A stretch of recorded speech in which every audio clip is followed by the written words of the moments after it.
Their spirit, mind, body, and spirit, right? We can't be going back to the future like Back to the Future. They had that car, they could program it back to 2003. I wouldn't have said this. I would change it back and let's see how things go. Nope. I don't want to change anything back. As today, when we get older, we embrace like the Indian beliefs. They go to the north more. They're going to more wisdom. They're carrying more wisdom in the north because they're starting to get more mature in the Native Americans. Because when you start working in the north and then becoming the elder, like Mary says, you start looking back, and Everett says, you look back and you start reflecting back on what you have or what you didn't have, and then you see the secrecies coming into play that's been there the whole entire time. Everett can contest, and I hope you do a sermon on that, Everett, because that'd be a great, beautiful sermon, and it's a science, philosophy, and religion of what we believe in here in spiritualism.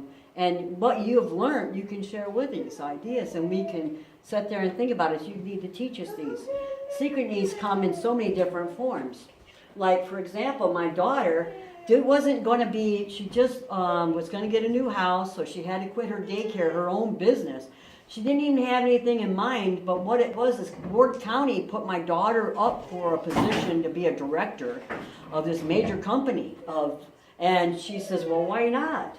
And she prayed about it and went to the pastor, and it's a religious thing. She prayed about it and said, what can I do? And the pastor and her said, you know, we put you in this, and she got it. She didn't even put in for it, she just got it. Everything came in place, like Everett said. He was looking for more people, and he found this church. He wanted to move to where he needed to be at. Did he create that in his mind? I bet you he did. Absolutely, he put it out there with good intent, with good thoughts. And the Father and Spirit says, you know what? We have it for you. It's supposed to be a divine order. It is a divine order. But sometimes we don't get things. We look at back things that we don't get, or things that we didn't say we shouldn't have said. And can you imagine Peter doing that too? Because he denied Jesus 3 times. Do you think that he wants to take back what he had to say? We're going to talk about that a little bit. And then we're going to ask you also what God is, what if scenarios. I know sometimes I play in my mind, what if I could have done this? What if I could have done this better? Maybe if I wouldn't have said this, but I would have done that. We don't learn obstacles to just let it go and allow it to happen until you grow wiser, or we don't have that DeLorean like Back in the Future to change things back. So we have to set and do something to create it. Now, why should you take it back? And you're asking, well, Reverend Betty, you're just saying something different. Well, no, because you're not going to be perfect. Because what if? God don't want you to be perfect. Because if you were perfect, you wouldn't get to know Him. That's truth. Let me begin with something. If you ever felt pain, if you didn't feel pain, then how would you know that God was a healer or that you could be healed? If you never went through difficulty times, how could you ever call yourself an overcomer? If you never had a trial, how could you call yourself or if you never went through sadness, how could you know that God wasn't the comforter? Or you met a comforter, a wife, a spouse, a child, felt the energy from that loved one to give you comfort. What if you never made a mistake? How would you learn forgiving? How would you learn to forgive? What if you never were in trouble? How would you ever love? How would you overcome to be rescued or to rescue somebody else? What if you were broken? Then you would never know how to be whole or to feel wholeness. What if you never had a problem? Then how could you never solve anything in life? What if you had never suffered? How would you know what you went through to look back at what we were just talking about to testify how much growth you had? if you never went through the fire, how can you become pure? Because, God just don't send you through these tribulations to make you the way you are. He strengthens you. I want you to think of yourself as a mighty oak tree right now, because without any obstacles to be hit down or swaying upon, how would you know to be strong and firm in faith of Christ, or whatever you needed to be? Because that's what you are. You're a mighty oak tree. You can go through any troubles, anything, and still have faith in God's presence in His divine light and learn something. Just like rain, snow, the debris keeps falling on it, but it still keeps growing. What if? What if you were always correct? You didn't go through any of this stuff to learn anything. That would be just so bad. What if you gave all your things away? You wouldn't appreciate them. Or you wouldn't appreciate anything if you had everything given to you. What if you had all the power to just magically have a magical wand to say, poof, I will give that to you because I love you. But then what would happen? You would never learn how to depend on yourself, that you can do these things. What if your life was perfect? Then you would never need anybody or need God, then would you? I want you to pause and consider all these things for a moment. I've set off so many things for you to even think about what you can do. What if we didn't have it? What if you were perfect? Then we started off with Peter, though. He denied him. Now, do you think that he wants to take that DeLorean back into Jesus, that he denied Jesus 3 times? I'm sure he does. But no. I want to show you something. That God's never abandoned Peter either. He's never abandoned you. He's still in you because you are the Christ light. All these things that you go through, as I woke up with this sermon today, and when you go through, is because it makes you a stronger person, like that oak tree. It makes you a better person that you can reflect back and even think. What makes you even more better, that you can take the time and reflect that you did make mistakes and that you admitted it. Never one of you said that you were perfect, and you all thought about it and said that I did make a mistake. None of you said I was perfect. You all admitted something, that you did something there. That's a strong person, because some people can't even admit that. Now Peter, we're going back to Peter, and God never abandoned me, because when you go think about it, the disciples, when they came back to Peter, and Peter says, oh my gosh, he denied him like he said he did, and you don't think that Judas also betrayed him? That Judas don't want to take it, what he did was wrong, by 3 pieces of silver? I'm sure he wants to take that back too, because he was born a man. And actually, in a lot of the metaphysics, Judas was actually trying to help Jesus out by money. But they did something, it took a twist. He didn't foresee something. But he had to go through it. And you know what? God forgave him. And you know where Judas is at right now? You think about it. You think everybody thinks that he's in hell? I'm sure that the progression prayers that Jesus made on him, that Jesus, our Father, is so forgiving that he forgave him because he forgave Peter.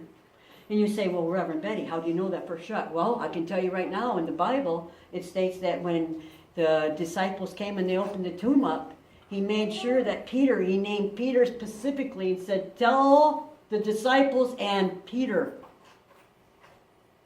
that I have risen. Now, why do you said and Peter? Why would you think he said the and Peter for? He specifically said that to make it point to say, you tell Peter that I forgive him denying me. I'm going to make him feel important. I know how rough it made him feel. I could feel his hurtness. So why do you think that God didn't forgive Judas? You guys forgave yourself. You guys sat there and thought about it and said, what did I do to myself that I grew on? You forgave yourself. You went past that point and you looked at something grander that you did. That's the same thing. God has not denied you. He didn't deny Peter, and he's not denying Judas, and he's not denying you. Why should you deny yourself? All you need to do is sit there and think about it, and sit there and think, well, wow, what can I do I guess I had to say that. I guess that had to happen. There's a ribbon in life that you have to do certain things to become a better person. I had to understand me a little bit. And when I was just perfect and baked right away, it wasn't, my twin sister was baked 20 years prior. She was baked then.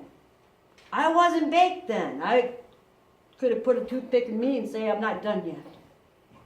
Perfect timing. Took 20 years. I didn't have to be 20 years in the making with her. Her destiny and my destiny were different. I had to be just the way I was to learn that is, because you can take her preaching and my preaching is totally different. And I'm not comparing this. Or I'm not saying I'm right or she's wrong. And that's not where I'm leading from. I'm saying we're so different because I needed to be me. You need to be you. And Judas needed to be him. And so did Peter. And God, the loving Father that He is, has denied nothing of them and forgave them. Because He wouldn't have said, Jesus didn't say, and tell the disciples I'm there and Peter. And you know what? I'm sure that Judas is with Him right now. And he had to do what he had to do. Because when God came in this world, He was born a man and He had to bring His disciples with Him because He had to gather them. Because that was the story that God had to go through. Just like you. You had to get up every morning for 365 days and become that person that you had to speak that day and that imprint for that day. It's almost like it's been preordained, isn't it? You had to say certain things, but then, because that made you like that oak tree, standing firm. I don't want you to beat up or even think about your failures, because there's no failures. Because every day we have a 365-day new beginning in spirit. And in physical, mind, body, and spirit. Not just in death, but in life.